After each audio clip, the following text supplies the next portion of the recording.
Pasaulyje egzistuoja 3 pasaulio dėsniai. Ties 3 visatos dėsniai. Pirmas dėsnis, kai vienos durys užsidaro, būtinai atsidarys kitos, mielieji. Nesvarbu, jūs išdavė, pardavė, eikit toliau. Eikit toliau, pasiryškit ir judėkit pirmin.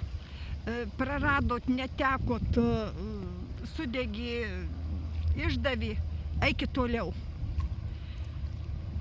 Reiškia, ne ten jūsų vieta buvo, reiškia, ne ten jūsų likimas buvo. Tas dharmos dėsnis, tas jūsų likimo dėsnis vadinamas, reiškia, ne ten jūsų vieta buvo.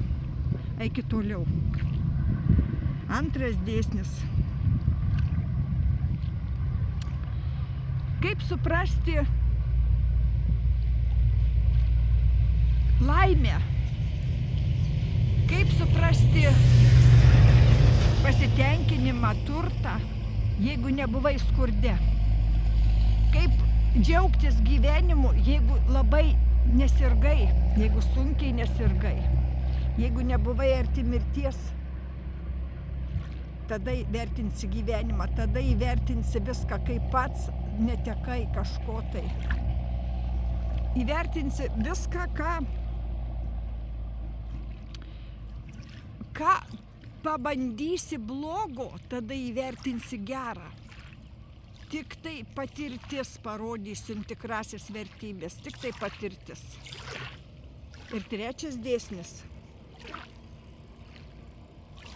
Viską, ką nori gyvenime gauti, turi tą ir duoti. Jeigu nori būti mylimas, išmok mylėti.